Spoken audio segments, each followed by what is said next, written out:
Iniciamos entonces el tema, lo he titulado Tres anclas de la fe.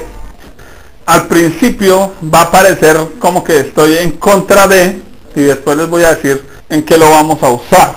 Ustedes me van a entender por el cambio. Al igual que un barco al que se le sueltan las anclas para detenerlo, la fe del cristiano muchas veces es detenida por lo que Pablo define en Colosenses como el legalismo, el misticismo y el ascetismo. Tres palabras raras que las vamos a entender. Hay un problema cuando estas tres cosas compiten con algo llamado fe, y es que generan una falsa espiritualidad. Quiere decir, hay gente que cree que es espiritual porque es legalista, porque es misticista o es ascetista, y tienen una falsa espiritualidad. Y creo que la iglesia está llena de alguno de estos tres o de los tres en conjunto.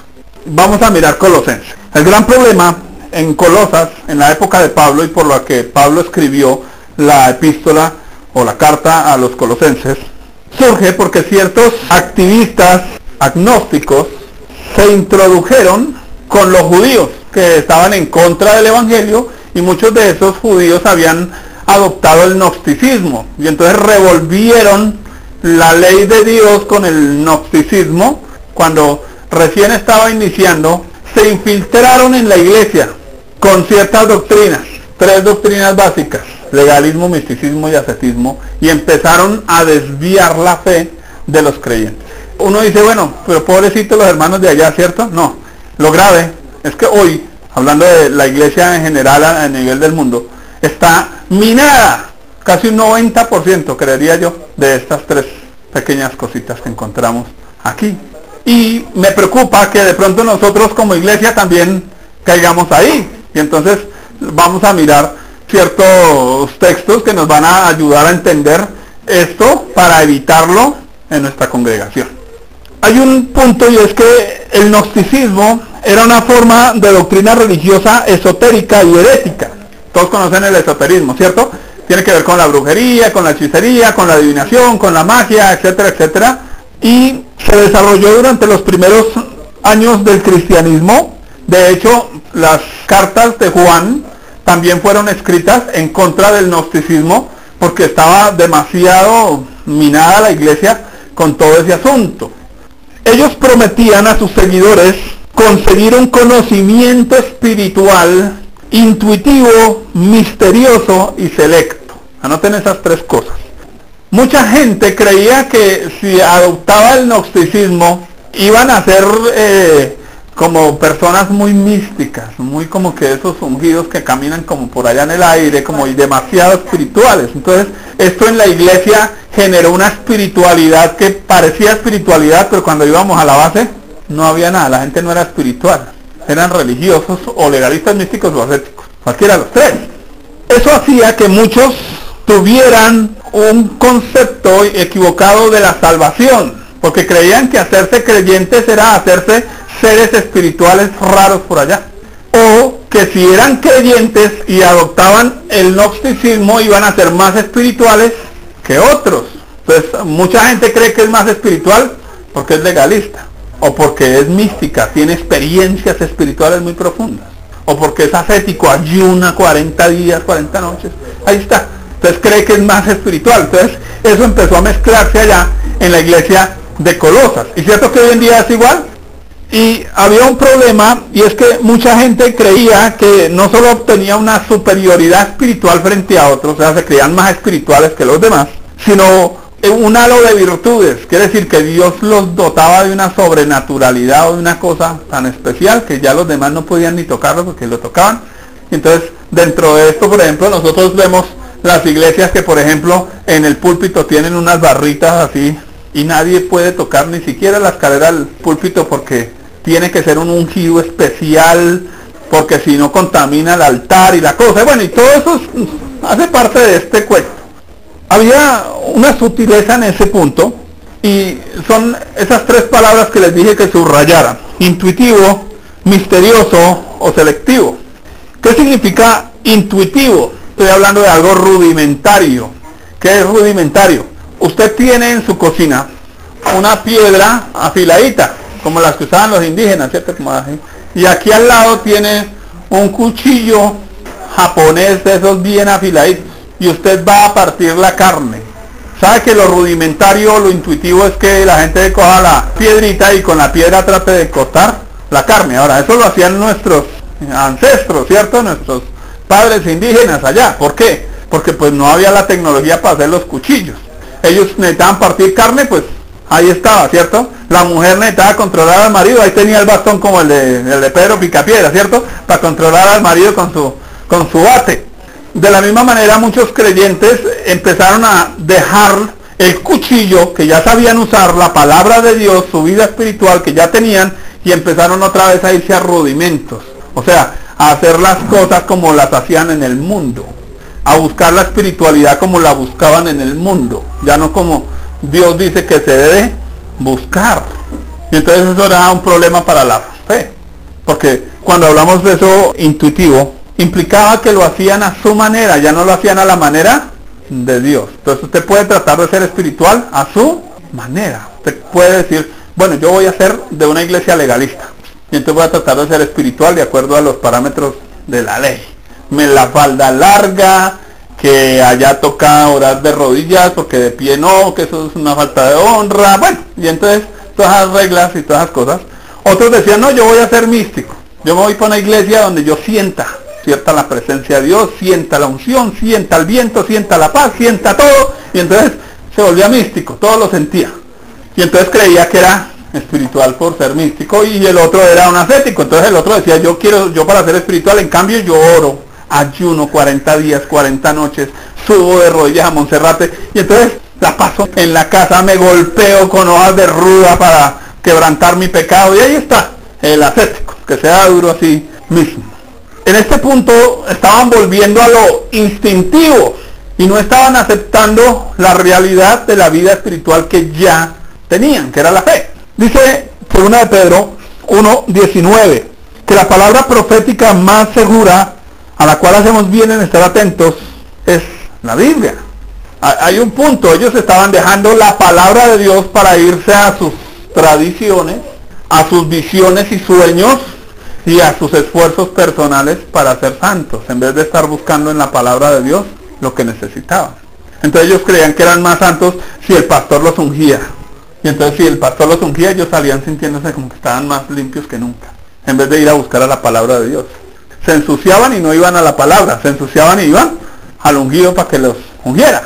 Ese es el problema con este asunto aquí, cómo eso empieza a destruir la fe de la gente. El uso de lo misterioso, entonces no solo lo intuitivo, sino lo misterioso.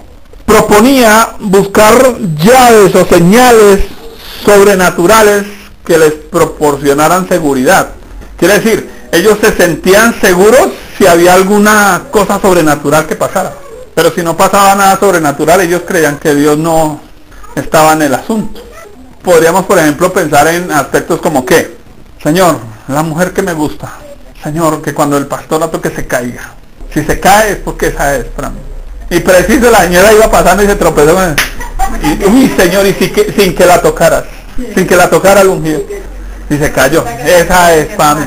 Ponían ese tipo de señales misteriosas y raras en vez de estar confiando en lo que la palabra de Dios dice. Tal vez tenemos la libertad con mi esposa de escucharlos a ustedes, de decir, siento, soñé, pensé, me imaginé, me parece. Pero hoy vamos a ponerle a eso no un freno, porque no es para frenar, es ponerle un orden para que por eso no nos vayamos a empezar a torcer. Porque es que soñé que el pastor tiene que vestirse con bata. Ay, entonces si el pastor Simón llega aquí con bata un día porque la hermana soñó, ¿cierto?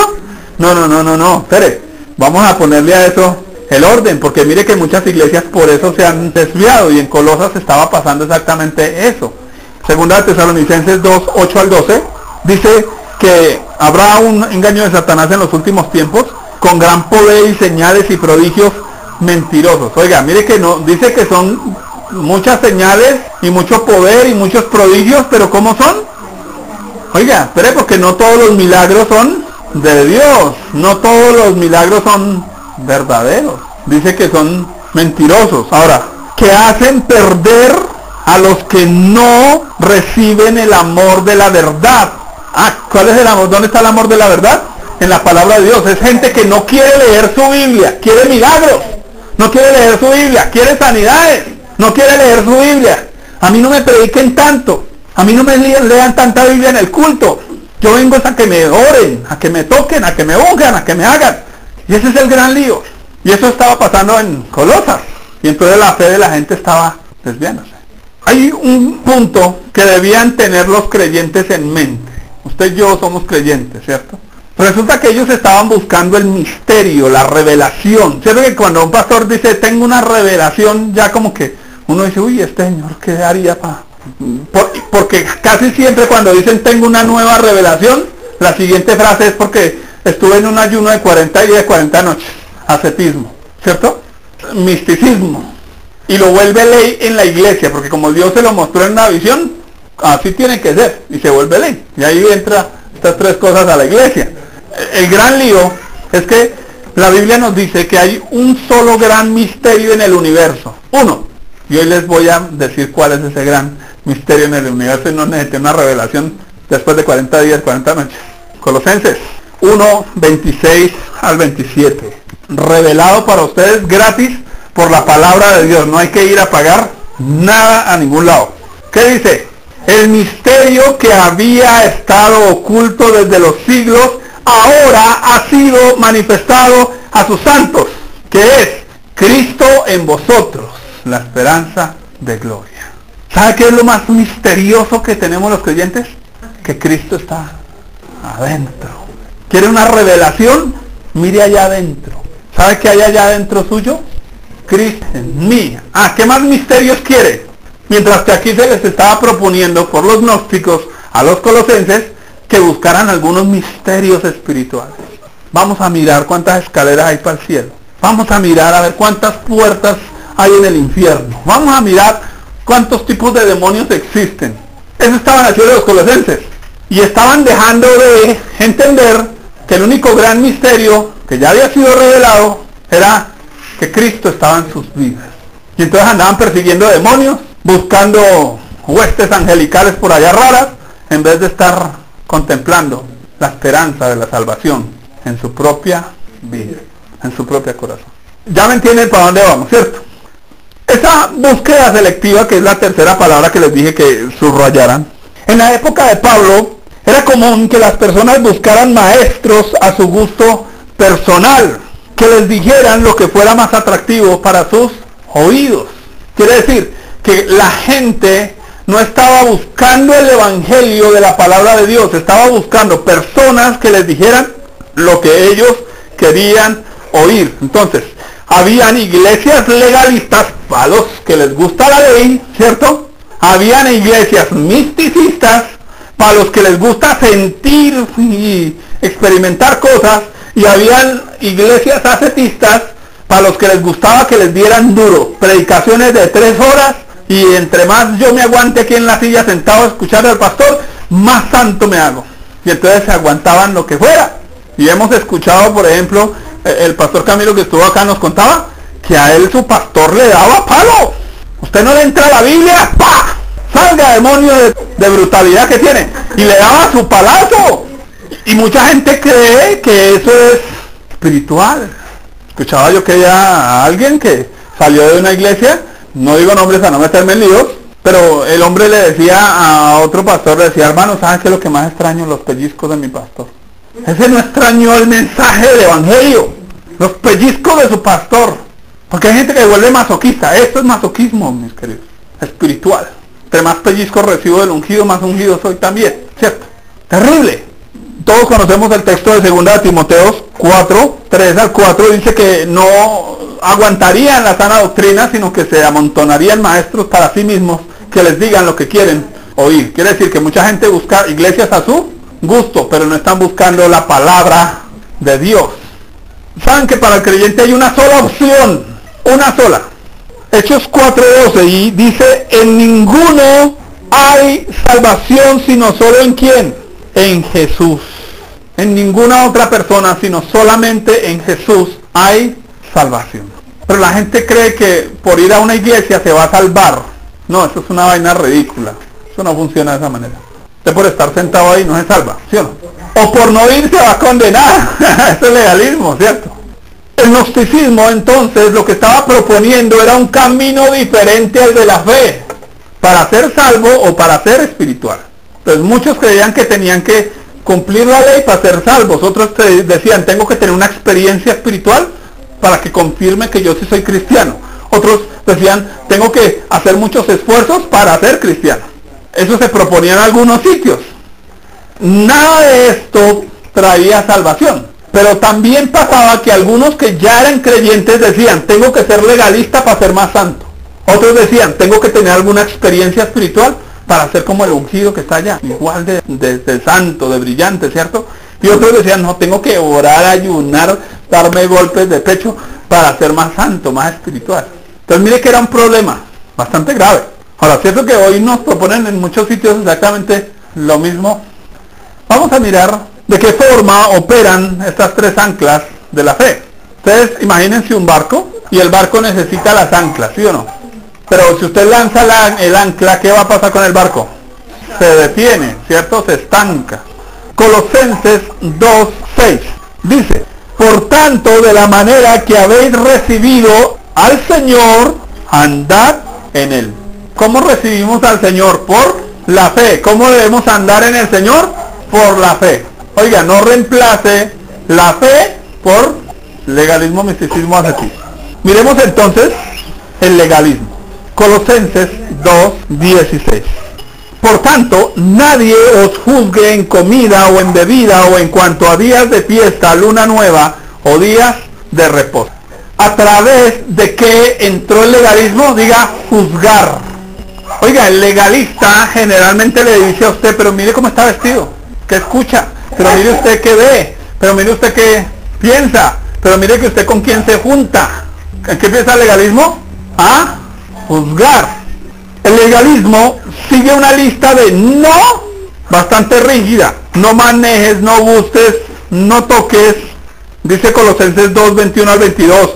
En conformidad a mandamientos y doctrinas de hombres, cosas que todas se destruyen con el uso.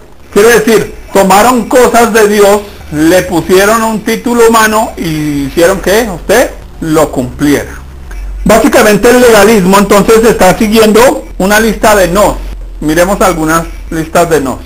En una época, no mire televisión, no vaya a un cine, no escuche música secular, no se junte con los pecadores, no celebre cumpleaños, conocemos casos, no se ponga pantalón, no se corte el cabello, se maquille, se pinte. Señoras, si usted va a predicar, tiene que usar corbata. Y entonces en muchas congregaciones, eso es un delito, y dicen, no, así como vine yo hoy, porque como al fin me vestí con tantas cosas, no encontré nada. Me vine vestido de soltero, ¿cierto? No, eso era un delito. Mire que en eso se parte del legalismo. No. Pero usando ¿qué? Tradiciones de hombres. Colosenses 2:11. En él también fuisteis circuncidados. Mire que estaban haciendo los colosenses. Allá los gnósticos estaban viniendo junto con judíos a decirle a los creyentes, cristianos, su merced tiene que circuncidarse, hacer un rito que era del Antiguo Testamento, que era para pertenecer al pueblo de Israel o el pueblo judío. Entre eso tenemos cristianos hoy en día que usan la kipa judía, porque son sacerdotes, y entonces allá está el hombre en la casa con su kipa judía.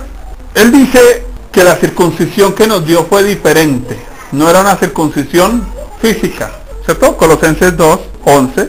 En él también fuisteis circuncidados con circuncisión no hecha a mano, al echar de vosotros el cuerpo pecaminoso carnal en la circuncisión de Cristo.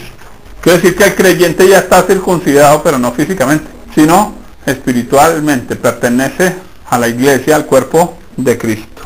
Voy a leerles acá.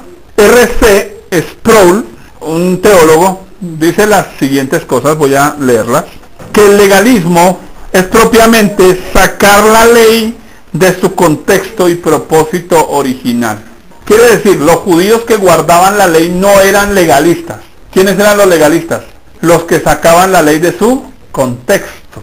Porque entonces sería legalista usted si quiere guardar los mandamientos. No, no, porque está bien que usted no robe, que no mate, que no mienta. Está bien, ¿cierto? Pero no es legalista por eso. Ahí hay una virtud en hacerlo, ¿cierto? El hecho de que seamos creyentes no quiere decir que no estamos procurando cumplir eso, ¿cierto? Pero sacaban la ley de su contexto y sacaban la ley de su propósito. En ese sentido, estaban viendo el cristianismo como una lista de haz esto o no hagas aquello.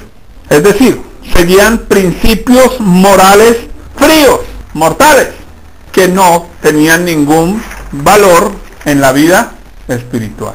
Les pregunto, si usted va a comer y se le olvidó orar antes de comer, ¿pecó? ¿Quién dijo no y quién dijo sí? Ante las manos, ¿quién dice que sí? ¿Quién dice que no? Que no, y entonces si pecó, ¿qué le toca hacer? Pero si ya comió. Mire que en ese sentido, ¿qué hacía el legalismo? El legalismo le ponía una cantidad de reglas y leyes y entonces usted no tenía la libertad de hacer lo que necesitara hacer a la hora que tuviera que hacerlo de manera cotidiana. Había algo interesante, ¿no? Usted no lo hace por amor o por agradecimiento, lo hace por superchería. Porque si no le oro a la comida, de pronto me hace daño.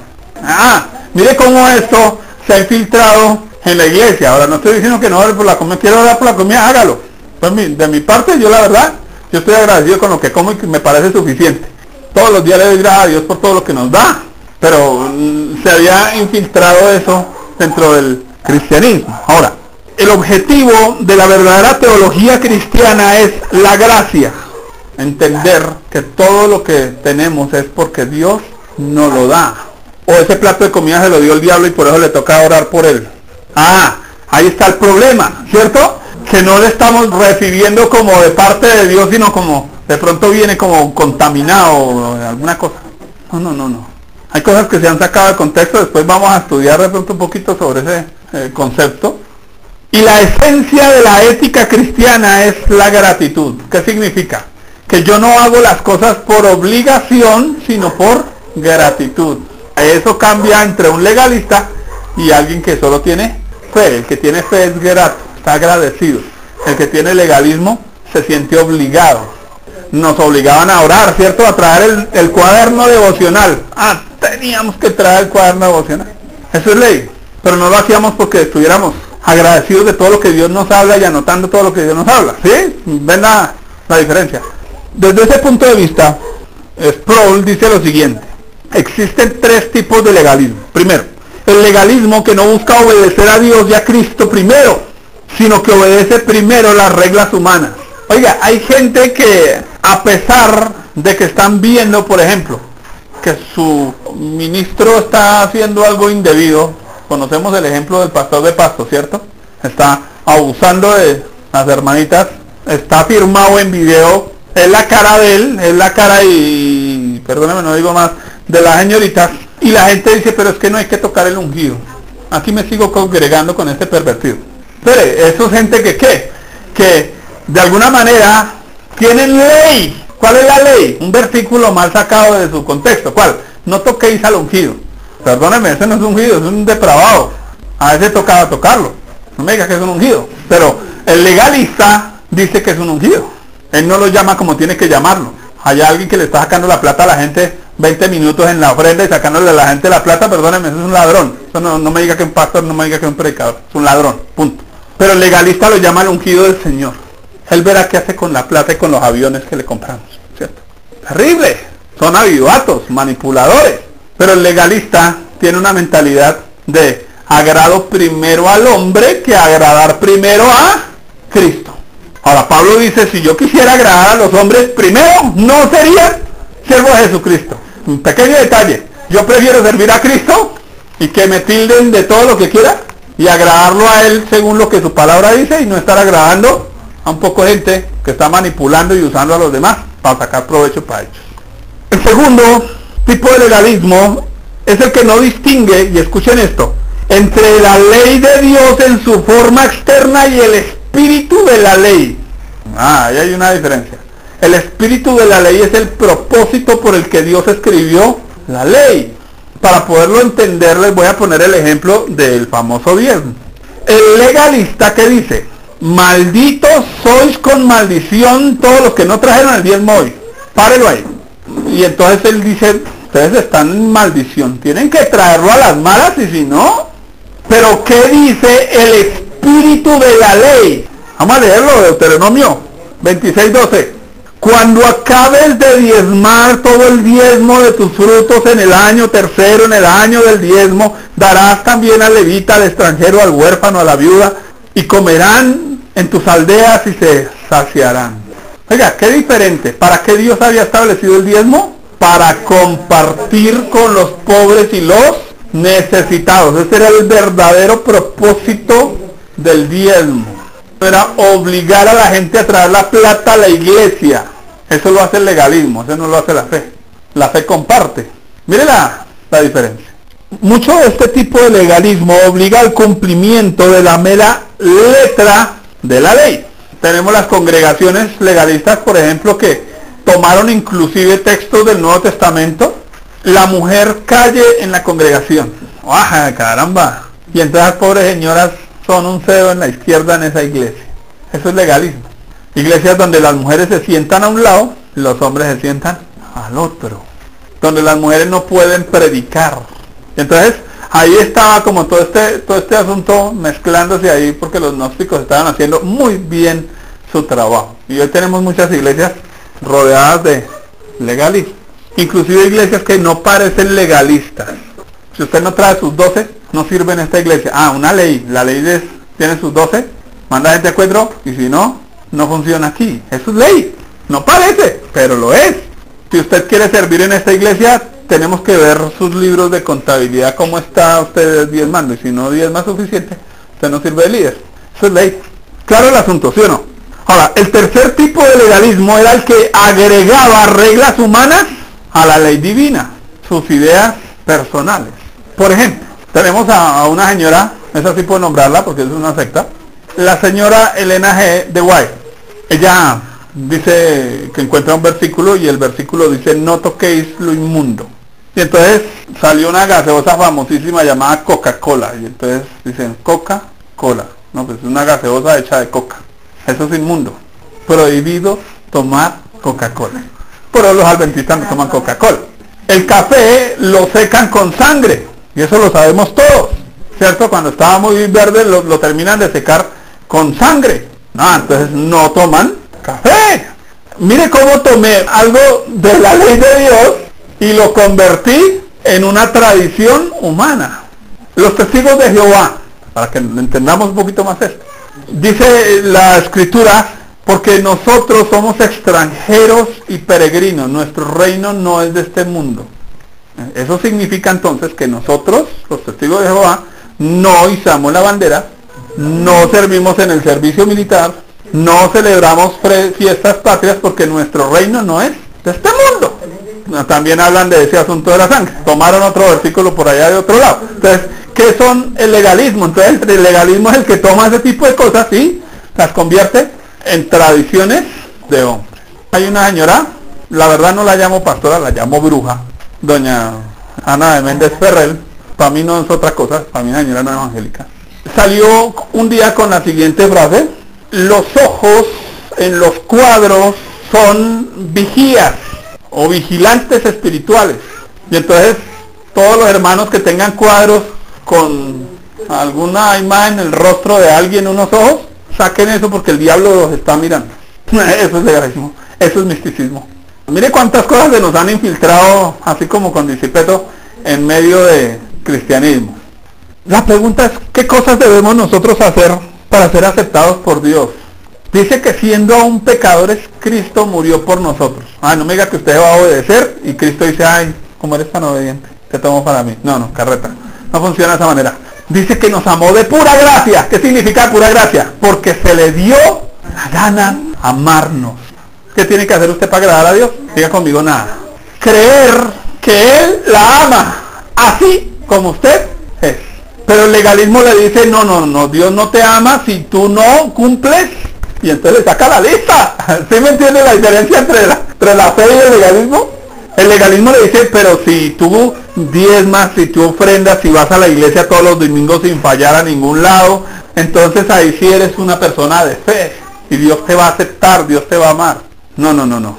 No funciona de esa manera. Colosenses 2:10. Vamos a leerlo. Interesante. ¿Qué nos falta? Paren, antes de que lo lean. ¿Qué le falta a usted para ser más espiritual? Y vosotros estáis completos en Él. ¿Qué le falta? Ah, gracias. En cambio el legalismo le dice, te falta la falda larga, te falta dejar de maquillarte tanto, te falta ir a la iglesia, te falta diezmar, te falta ayunar, te falta un encuentro para que experimentes a Dios. Ah, pero ¿le falta? Ah, no falta, ¿cierto? Te falta orar en lenguas, tampoco. Te falta ayunar y orar más, tampoco.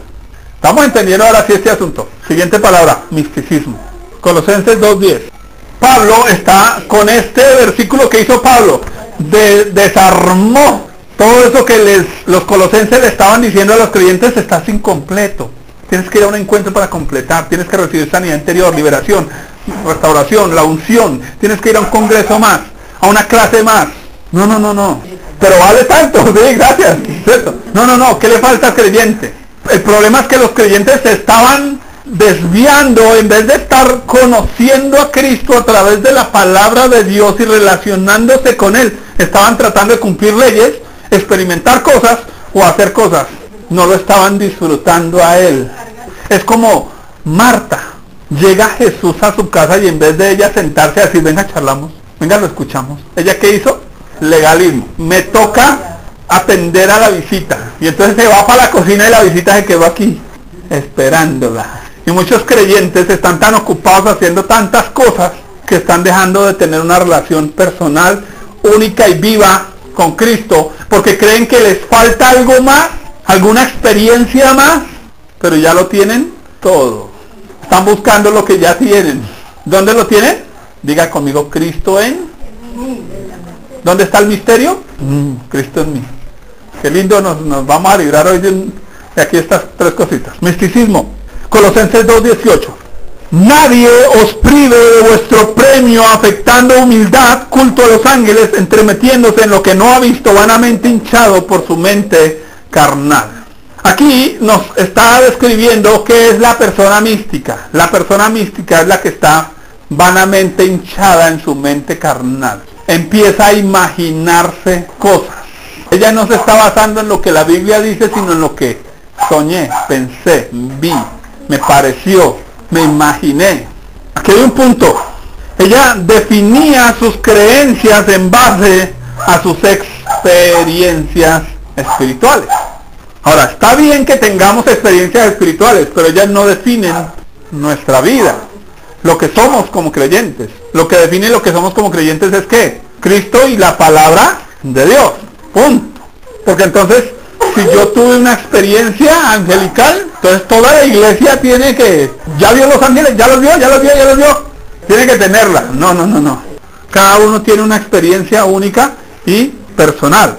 Hay algo interesante con el misticismo. El misticismo, por ejemplo, es lo que yo llamo perseguidores de demonios, que ven demonios hasta en la sopa de letras. Porque en un sentido les enseñan como que ellos se van a contaminar con cualquier cosa, y entonces como que no me toques, no me mires.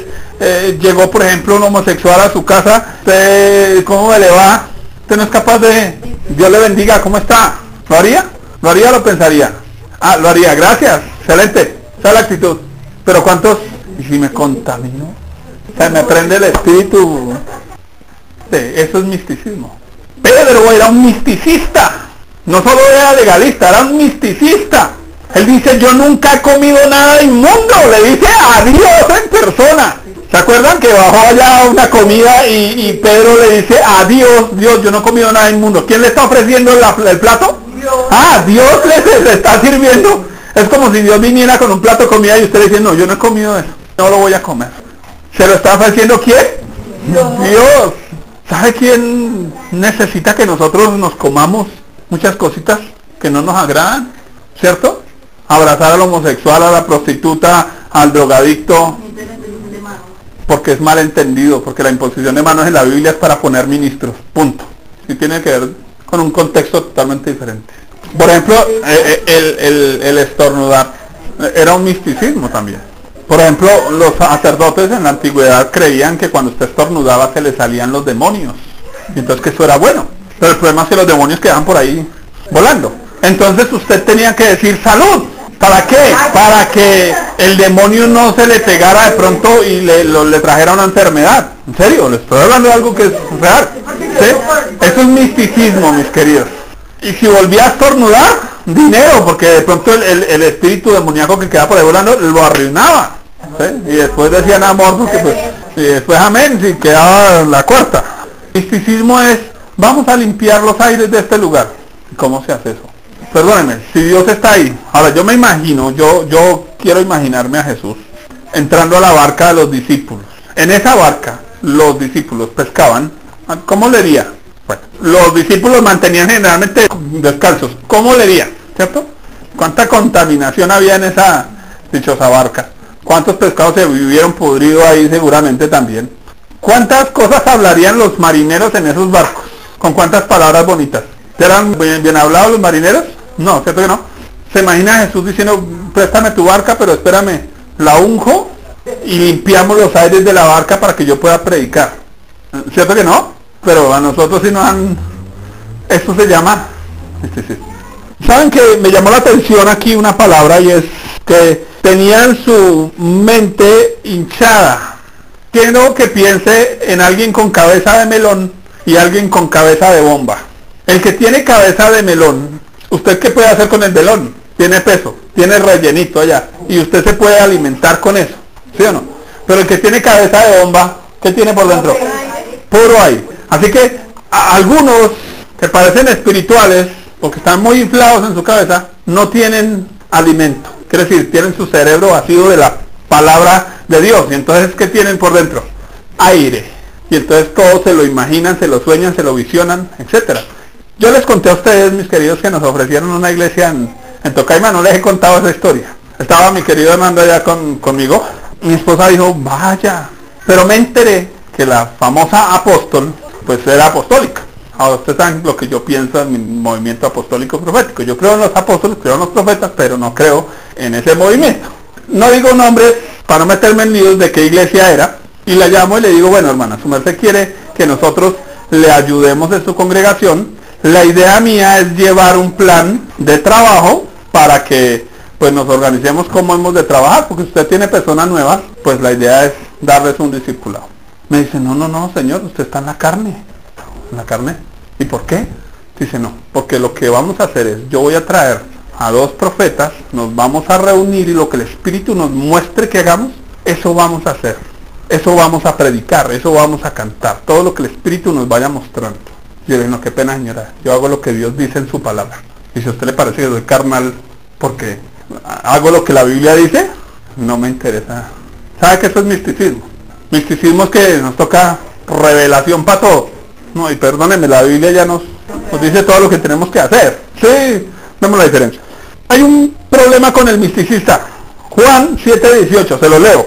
El que habla por su propia cuenta, su propia gloria busca. Porque eso hace ver grande a alguien, ¿cierto? Cuando alguien dice es que yo soñé, yo vi, yo me imaginé, yo me parecí. Pero el asunto dice que el que habla por su propia cuenta, quiere decir que Dios no le ha dicho nada, pero él siente que Dios sí le dijo. Dice que había un hombre en Hechos 8:9, llamado Simón, que se hacía pasar por un grande y engañaba a muchos. Ese hacerse pasar por un grande es que él decía, tengo una revelación de Dios, tengo una visión de Dios, tengo una cosa de Dios así grande. Está bien, Dios habla por visiones, por sueños. Quiero que tengamos eso claro. Job 33:14-16 nos dice eso, que Dios no habla por sueños, Dios habla por visiones, Dios habla por revelaciones también en especiales. Pero el problema es que no debe olvidársenos que eso tiene que ser filtrado a través de la palabra de Dios, 1, y 2, edifica, exhorta, consuela y enseña. Quiere decir, eso que su merced vio, que su merced soñó, que su merced se imaginó, ¿en qué me edifica? ¿En qué me exhorta? ¿Me enseña o me consuela? Si eso no se cumple y si la Biblia no lo sustenta, ¿qué hay que hacer? Dejarlo a un lado y esperar a ver qué pasa. Puede que sí, puede que no. Porque pues obviamente no vamos a cortar, entonces no, cero visiones, cero sueños, cero, no, porque yo creo que Dios las da. Yo creo que Dios habla y uno puede escucharlo de manera audible también, sin la necesidad de la Biblia a veces, ¿cierto? Pero lo que estoy escuchando, Dios no va a contradecir su palabra. ¿Claro ese punto? Había un problema con este misticismo. Entonces ahí leímos el texto de Colosenses 2:18. Y es que nadie os prive de vuestro premio, afectando humildad, culto a los ángeles, entremetiéndose en lo que no ha visto, vanamente hinchado por su propia mente carnal. ¿Cuál era el problema del misticismo? Entonces, primero, dice que hacía perder el premio. Dice, nadie nos prive de vuestro premio. ¿Qué significa? Puede ser perder de disfrutar de Cristo. Quiere decir, usted disfruta más de sentir paz, corriente, energía, cosas raras, que de disfrutar de Cristo. También pudiera traducirse como, deja de ser usado por Dios para ser usado por sus emociones. Pierde el respeto de los hermanos. Oiga, póngale cuidado a eso. La persona mística, mucha gente dice, yo con este ya no me junto porque siempre me dice algo, siempre dice que soñó, que vio, que me dijo, y entonces la gente empieza a prevenirse con ese tipo de personas. Que en el momento que hablamos es porque de verdad sí es de Dios. Afecta humildad. Generalmente la gente mística o legalista o ascética se vuelve orgullosa. Siguiente, afectando culto a los ángeles. Los gnósticos, pensaban tres cosas. Una, que dependiendo su estatura espiritual se le daban ángeles de un mayor rango. Y entonces muchos creyentes estaban haciendo muchas cosas para que los premiaran con ángeles más grandes. Eso pensaban los gnósticos. Dos, que de su espiritualidad dependía que ellos pudieran gobernar ángeles según su necesidad. Entonces, si usted era un creyente no tan espiritual, usted le podía ordenar a los ángeles normales, pero si usted era más espiritual, usted ya podía llamar e invocar arcángeles, querubines, serafines. Oiga, creo que eso en la iglesia hoy en día hay toda una doctrina sobre todo ese asunto de la angelología. Y otros, dentro de ese mismo gnosticismo, también creían que ellos mismos se podían convertir en una especie de ángeles, dependiendo de su espiritualidad. Entonces ahí tenemos a don Soto Santiago, por ejemplo, que se cree un ángel. Otros se creen ya a Dios, ¿cierto? El de Cayendo en Gracia, creo que es, no estoy mal. Y quedó la esposa, ya no es el Padre de Dios, la Madre de Dios. ¿Cuál era el gran problema? Colosenses 2:19. ¿Qué no estaban haciendo? Dice, y no haciéndose de la cabeza, en virtud de que en todo el cuerpo, nutriéndose y uniéndose por las coyunturas y ligamentos, crece con el crecimiento que da Dios. ¿De quién no estaban agarrados? De Jesús. Estaban agarrados de un hilito llamado sus emociones. Y eso es un peligro. Eso afecta la fe. Afecta su visión, dice, entremetiéndose en lo que no ha visto. ¿Qué significa entremetiéndose en lo que no ha visto? Cosas que Dios no le ha mostrado, pero él dice, pero de todas maneras, hablémoslas. Siguiente palabra, ascetismo. Entonces ya vimos legalismo, misticismo y ascetismo. Este es mucho más sencillo, Colosenses 2:20 al 23. Pues si habéis muerto con Cristo en cuanto a los rudimentos del mundo, porque es como si vivieses en el mundo, sometéis a preceptos tales como no manejes, no gustes, no toques. Oiga, no toque, no, esto no se meta acá, no. Dice tales como estos, en conformidad de mandamientos y doctrinas de hombres, cosas que todas se destruyen con el uso. Tales cosas tienen a la verdad cierta reputación de sabiduría, en culto voluntario, en humildad, en duro trato del cuerpo, pero no tienen valor alguno contra los apetitos de la carne. ¿Qué no tienen? Valor alguno contra los apetitos de la carne. Aquí hay algo interesante. Pablo hace una pregunta. ¿Por qué como si vivieses en el mundo? Da a entender algo. La persona ascética simplemente se le olvida que está ¿en dónde? Dice que a qué reino pertenecemos. Gracias. Pertenecemos a Cristo, pero él cree que nosotros estamos en el mundo y que está viviendo para este mundo. Quiere decir que esa persona cree que puede destruir su carne o ganarse el cielo en sus propias fuerzas, con las herramientas del mundo. ¿Y cómo nos salvamos nosotros? Con la herramienta del cielo. ¿Cómo es la herramienta del cielo? ¿Quién envió a quién? Dios envió a Jesucristo. La salvación viene porque Dios envió a Jesucristo, no porque yo voy hacia Jesucristo en mis fuerzas. Orar 40 días, 40 noches, hacer ratas vigilias, hacer un montón de cosas para creer que con eso soy más espiritual. Vamos a leer un texto, Colosenses 1, 21 al 23. que nos da un resumen, escuchen, de la posición que cada uno de nosotros tenemos en Cristo. Dice, y a vosotros también, diga conmigo, que eras en otro tiempo extraños y enemigos. ¿Cuándo? En otro tiempo, haciendo malas obras, ahora os ha reconciliado, o los va a reconciliar. No, ya nos reconcilió en su cuerpo de carne por medio de la muerte, para presentaros santos y sin mancha. Diga, presentaros. ¿Quién nos presenta ante Dios santos? ¿O nos presentamos nosotros santos? No, Él es el que nos presenta santos y sin mancha e irreprensibles delante de Él. ¿Quién es el que hace la obra? Él en nosotros. Si en verdad permanecéis fundados y firmes en la fe, sin moveros de la esperanza del evangelio que habéis oído. ¿Qué es lo único que pide Dios de nosotros? Que confiemos en qué, en que Cristo está en nosotros. Y eso le va a librar a usted del legalismo, del misticismo y del ascetismo. Colosenses 1, 10 al 13 dice lo siguiente: para que andéis como es digno del Señor, agradándole en todo, llevando fruto en toda buena obra y creciendo en el conocimiento de Dios. Diga conmigo, fortalecidos con todo poder, conforme a la potencia de su gloria. ¿Quién es el que le da a usted el poder para vivir para Él? Cristo. El ascético cree que el poder, ¿qué? Se lo gana Él. Y entonces él trata de ganarse el poder para no pecar. Y entonces tiene un problema, que eso no le sirve porque no tiene poder contra los apetitos de la carne. ¿Qué es lo que tiene poder contra los apetitos de la carne? Diga conmigo que Cristo está. Mire lo que dice: con gozo, dando gracias al Padre, diga que nos hizo aptos. O sea que ¿cuántos aquí ya son aptos? Ya somos aptos, no seremos aptos para participar de la herencia de los santos en luz, el cual nos ha librado de la potestad de las tinieblas. ¿O nos va a librar?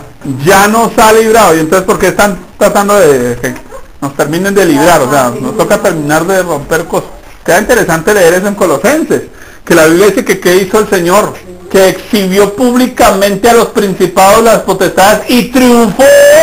No dice va a triunfar, triunfó sobre ellas en la cruz del Calvario y las exhibió públicamente. Y aquí está diciendo que ¿qué nos hizo? Nos libró de la potestad del aire y de las tinieblas. El creyente ya es libre, punto. Pero ¿qué estaban diciendo los gnósticos? Tienes que guardar la ley, tienes que experimentar algo especial y tienes que hacer muchas cosas para ser libre, para ser apto, etc. Concluyo y voy a leer lo que tengo acá. Pónganle todo el cuidado. El legalismo le dice a Dios: no puedes ser tan amoroso conmigo, déjame demostrarte mi buena conducta primero. El misticismo le dice a Dios: no puede ser tan sencillo como amar a mi prójimo, déjame tener una experiencia sobrenatural. El ascetismo le dice a Dios: no puede ser suficiente lo que Cristo hizo, déjame completar mi salvación. El legalismo rechaza el amor de Dios a través de Jesucristo. El misticismo rechaza la palabra de Dios. No, a mí no me hable de Biblia, dijo el apóstol, deja que les cuento. A mí no me nombre la Biblia. Es que estamos en la era del Espíritu. Y yo no voy a ir a que un poco vieja loca me digan lo que tengo que hacer, señora. Mi esposa dijo: ay, no se vaya a regar como una plazuna. ¿Sí? Pero la verdad es que tenía las ganas de regarme como una plazuna. Porque es gente que no vive por la palabra de Dios. Es que sentí, es que me pareció, es que... No, sí, está bien, sí, eso es de Dios, y eso viene con una buena intención, con un buen corazón, amén. Pero cuidado, la palabra de Dios primero. El ascetismo rechaza la obra de Dios. El uno rechaza el amor de Dios, el otro rechaza la palabra de Dios y el otro rechaza la obra de Dios. ¿Quién es el que hace la obra en nosotros? Dios. ¿Cuánto nos toca hacer a nosotros? Nada, creer, confiar, fe, mantenernos firmes en Él, aceptar su amor. El legalismo dice: tengo que hacer para que Dios se agrade. El misticismo dice: tengo que experimentar para yo estar agradado. Si yo fui a la iglesia y no sentí nada, no, eso en esa iglesia Dios no está. Eso allá Dios no se mueve. ¿Sí o no? ¿Pasa? Porque no siente nada, ¿cierto? Tremendo. Desde que no le pase como el marihuanero, ¿cierto? Estaban un par de chinos. El marihuanero le dice al otro: bueno, pray, ¿verdad? Y entonces el otro pues prueba y dice: bueno, ¿qué siente? No siento nada. Bueno, pero prueba otro poquito a ver. Y volvió y no siento nada. Como a la cuarta dice, pero ¿cómo así que no siente nada? Pues sí, no siento ni las piernas, ni las manos, ni la cabeza, no siento nada. ¿Sí? ¿Sabe que a veces como que los creyentes parecen como marihuanados en ciertas iglesias precisamente por eso? Sí, perdónenme que sea como cruel en ese sentido. Creen que tienen que tener siempre un éxtasis o alguna vaina rara para... No.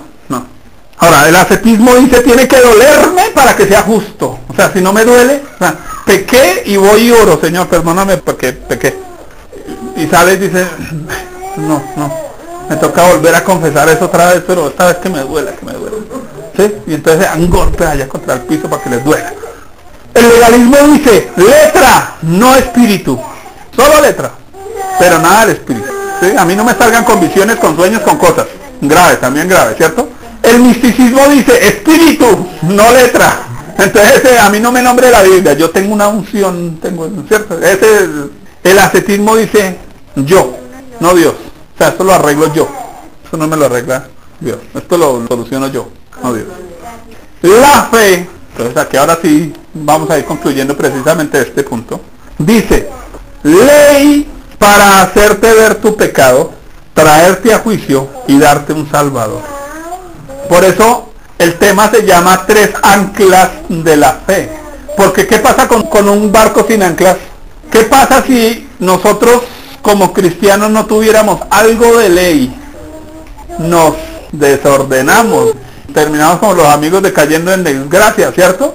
Que como estamos libres, pequemos, ¿sí o no? Y hagamos lo que nos dé la gana porque ya ahora sí estamos libres. No. Entonces, por eso se llaman 3 anclas. Porque las anclas son para evitar que el barco se desboque. Las anclas hay que saberlas usar en el momento adecuado. Quiere decir, la ley no es de desecharse. El legalismo sí, la ley no. Tiene que ser claro. La ley tiene un propósito. ¿Cuál? Revelarme que soy pecador, revelarme que estoy bajo el juicio de Dios y revelarme que Jesús es mi Salvador que me libró del juicio de Dios. La fe dice, el misticismo para recordarte que Dios, la palabra y la salvación son espirituales. Porque si nosotros no tuviéramos un tricito de misticismo, la salvación no sería más que una teología. ¿Me entiende? Por eso es un ancla, porque necesitamos un poquito de misticismo. ¿Qué quiere decir? Necesitamos un poquito de experiencia. Saber que Dios es espíritu, Dios no es una teología, no es un dogma, no es una información. Que la salvación no es solo saber algo, sino la palabra de Dios tiene algo espiritual, no es solo letra. Y la fe dice, ascetismo para recordar que Dios se humilló hasta la cruz por ti. Y eso nos recuerda, mis queridos, que cristianismo sin sacrificio no hay. Nos cuesta pararnos un domingo a venir a culto, nos cuesta orar temprano en la mañana, pero el ascetismo nos recuerda que hay algo que podemos dar para Él. Voy a leer esto textual. Todos necesitamos un poco de cada una de estas 3 cosas para mantener el equilibrio espiritual. Igual que el barco necesita las anclas para sostenerse en la tormenta. En las tormentas del cristiano, la ley le dice recapacita sobre tu incapacidad personal y la suficiencia de tu Salvador. La ley en ese sentido es importante, porque a veces uno en sus propias fuerzas cree que puede salir, y la ley nos recuerda que no. El misticismo le dice, Dios tiene soluciones prácticas y únicas para tu problema. Quiere decir, no todo va a funcionar igual que a otros. Y a veces en ese misticismo Dios nos da respuestas, nos da cosas que necesitamos. El ascetismo le dice, humíllate en la presencia de Dios para que Él mane su poder en ti. En ese sentido sí necesitamos humillarnos. Hacer, sin embargo, un buen uso de estas 3 anclas será de provecho cuando realmente se necesiten. Todo sin olvidar que los barcos, y la fe en especial, fueron hechos para navegar. Quiere decir, ¿usted quiere avanzar? ¿Qué necesita? Fe. ¿Usted quiere crecer como creyente? ¿Qué necesita? La fe. Listo. Las anclas son solo herramientas, no son el barco. Usted no va a llegar a Dios a través del legalismo, misticismo, ascetismo, sino a través de la fe. Este es el barco, pero estos son herramientas que tenemos nosotros como creyentes. Si tratas de navegar sobre un ancla, ¿qué pasa si uno trata de navegar sobre un ancla? Se hunde, gracias. Entonces, si usted trata de navegar con el legalismo, el misticismo, el ascetismo, se va a hundir. Un barco sin anclas peligra de ser derribado en las turbulentas aguas de la vida. Quiere decir, si usted tuviera solo fe, sin algo de legalismo, misticismo, ascetismo, usted no podría vivir en esta tierra, queridos, porque se desbocaría, viviría tanto en la fe que no se orienta, que no experimenta, que no se entrega, no viviría de manera correcta. Sí, claro, porque la ley nos lleva hacia Cristo, el misticismo nos lleva hacia Cristo, ¿cierto? Cuando Jesús dice, las palabras que yo les he hablado son espíritu, ahí está, ¿cierto? Entonces, un poco de ley hace volver al camino, un poco de misticismo le recuerda a tus sentidos que Dios está contigo, y un poco de ascetismo te ayuda a desechar lo que nos sirve. Las anclas regulan nuestra experiencia cristiana y nos llevan a recordar el carácter justo de Dios y proveen de la intuición espiritual cuando necesitamos. Aportan un freno a las pasiones que se despiertan en nosotros en medio de las tormentas. Mire qué importante es esto. La fe sin algo de ley es liberalismo puro. La fe sin algo de misticismo es ortodoxia muerta. Y la fe sin algo de ascetismo es vida sin entrega. Por eso les decía yo que al principio les voy a hablar y como que esto no sirve. No, no es que no sirva. Es que debe ser bien utilizado. Porque si no se utiliza bien, nos vamos a desviar. Y entonces sería un problema. Bastante claro el tema, yo sé que es extenso un poco tedioso, pero quería compartirlo porque Dios me ha tenido como con la inquietud. ¿Por qué? Porque yo sé que Dios nos va a dar experiencias. Yo sé que nos va a tocar poner normas en algunos aspectos, porque la iglesia a medida que crece nos toca poner normas. Y yo sé que nos va a tocar pasar tiempos de ayunos, de oración, pero necesitamos todo eso regularlo para que la iglesia funcione lo mejor posible. Al saberlo entender, lo vamos a saber utilizar. Un buen marinero va a usar bien la ancla.